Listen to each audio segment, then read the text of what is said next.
என் மேலான தமிழ் பெருங்குடி மக்களே, உங்கள் அனைவருக்கும் மேலரசம் பட்டு சண்முகத்தின் பணிவான வணக்கங்கள். அன்பு உறவுகளே, நம்முடைய சேனலை நீங்கள் பார்ப்பது இதுவே முதல் முறையாக இருந்தால் நம்முடைய காணொளிகள் தொடர்ந்து உங்களுக்கு வர வேண்டும் என்றால் உடனே சப்ஸ்கிரைப் செய்து கொள்ளுங்கள்.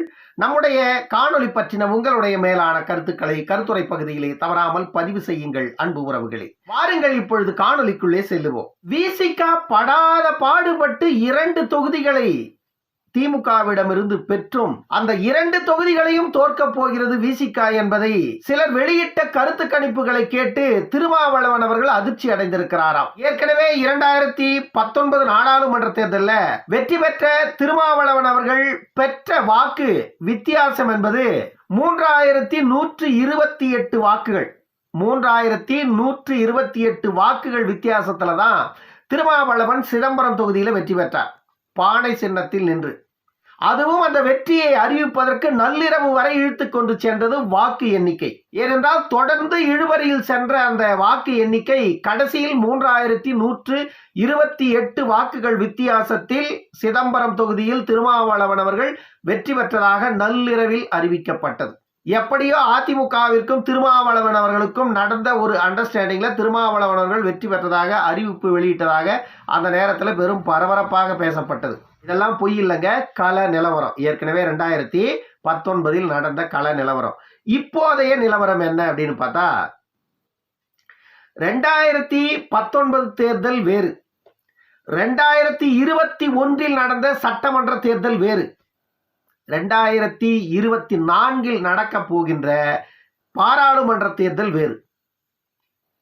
ஏனென்றால் இந்த 3 தேர்தல்களுக்கும் களங்கள் வேறு வேறாக மாறுபட்டு கொண்டே இருக்கிறது. ஆகையால திருமாவளவன் அவர்கள் இந்த முறை சிதம்பரம் தொகுதியில் வெற்றி பெறுவது என்பது கேள்விக்குறிதான்.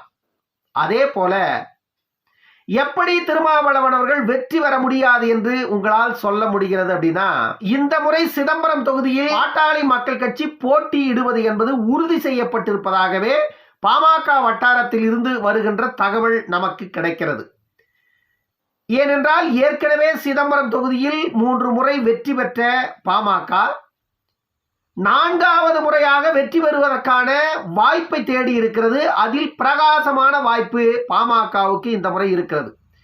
ஆகையால சிதம்பரம் தொகுதியை எந்த ஒரு காரணத்திற்காகவும் விடுவதில்லை என்று முடிவு செய்திருக்கிறாராம் அன்புமணி ராமதாஸ் அவர்கள். சிதம்பரம் தொகுதிக்கு வேட்பாளரும் தயாராக இருக்கிறார் பாமகவில். பாமகவின் அன்புச்செழியன் அவர்கள்தான் சிதம்பரம் தொகுதியின் வேட்பாளர் என்று சொல்லப்படுகிறது. விசிகவில் திருமாவளவன் தான் சிதம்பரம் தொகுதி வேட்பாளர் என்பது உறுதியாகி இருக்கின்ற நிலையில் பாமக சிதம்பரம் தொகுதியில் களம் இறங்கினால் அன்புச்செழியன் அவர்கள்தான் சிதம்பரம் தொகுதி வேட்பாளர் என்று சொல்லப்படுகிறது. ஒருவேளை அன்புச்செழியன் அவர்களுக்கும் திருமாவளவன் அவர்களுக்கும் நேரடி போட்டி களத்தில் வருகின்ற சூழ்நிலையில் திருமாவளவன் அவர்களுக்கு தனிப்பட்ட முறையில் கடும் எதிர்ப்புகள் தொகுதியில் வலுத்திருக்கிறது. ஏனென்றால் இந்த 5 ஆண்டுகளில் சிதம்பரம் தொகுதி மக்களுக்காகவோ சிதம்பரம் தொகுதியில் இருக்கின்ற பிரச்சனைகளை பற்றியோ திருமாவளவன் அவர்கள் எந்த நடவடிக்கையும் எடுக்கவில்லை. இதை மக்கள் தெளிவாக பேசுகிறார்கள் தொகுதியில. அதே போன்று திமுக விசிகவிற்குள் இருக்கின்ற கூட்டணி பிரச்சனைகள். திமுக ஏற்கனவே தமிழ்நாட்டில் கடுமையான மக்கள் எதிர்ப்பை சம்பாதித்துக் கொண்டிருக்கின்ற ஒரு ஆளும் கட்சியாக மாறி போனது. திமுகவிற்கு செல்லுகின்ற இடமெல்லாம் எதிர்ப்புகள் கிளம்பிக் கொண்டிருக்கிறது ஒரு புறம். அதே போல திருமாவளவன் அவர்கள் சனாதனத்திற்கு எதிராக பேசி சிதம்பரத்தில் உள்ள இந்துக்கள் மத்தியில் பெரும் எதிர்ப்பை சம்பாதித்திருக்கிறார். சிதம்பரம் தொகுதியை எடுத்துக்கொண்டால் வன்னியர் சமூகத்து மக்கள் ஒருபடி மேலாக சிதம்பரம் தொகுதியில் இருப்பதாகவே சொல்லப்படுகிறது. சிதம்பரம் தொகுதியை பொறுத்தவரையில் ஏற்கனவே விசிக வெற்றி பெற்றிருந்தாலும் வன்னியர் சமூகத்து மக்களின் வாக்கு இல்லாமல் விசிக வெற்றி பெறவில்லை. அதே போன்று சிதம்பரம் தொகுதியில் பாமக வெற்றி பெற்றாலும் பட்டியல் சமூகத்து மக்களின் வாக்குகள் இல்லாமல் பாமக வெற்றி பெற போவதில்லை. ஆகையால 2 சமூகத்து மக்களுமே சரிவாதியாக 2 இயக்கங்களுக்கும் ஆதரவு தெரிவித்துக் கொண்டிருக்கிறார்கள். இந்த முறை பெரும்பாலான மக்கள் பாமகவிற்கு ஆதரவு தெரிவிக்க தொடங்கிவிட்டார்கள். அதற்கான காரணம் என்ன அப்படின்னா, டாக்டர் அன்புமணி ராமதாஸ் அவர்களுடைய அணுகுமுறை. டாக்டர் அன்புமணி ராமதாஸ் அவர்கள் பாட்டாளி மக்கள் கட்சியின் தலைவராக வந்த பிறகு ஆதி மதம் இனம் மொழி கடந்து அனைத்து மக்களின் பிரச்சனைகளுக்காக களத்தில் தெளிவாக நிற்கிறார். அதே போன்று தமிழ்நாட்டில் ஒவ்வொரு தொகுதியிலும் இருக்கின்ற மக்கள் பிரச்சனையை தெளிவாக பேசுகிறார். இதுதான் பிரச்சனை, இதற்கு இதுதான் தீர்வு என்பதை மக்கள் முன் தெளிவாக கொண்டு சேர்க்கிறார்.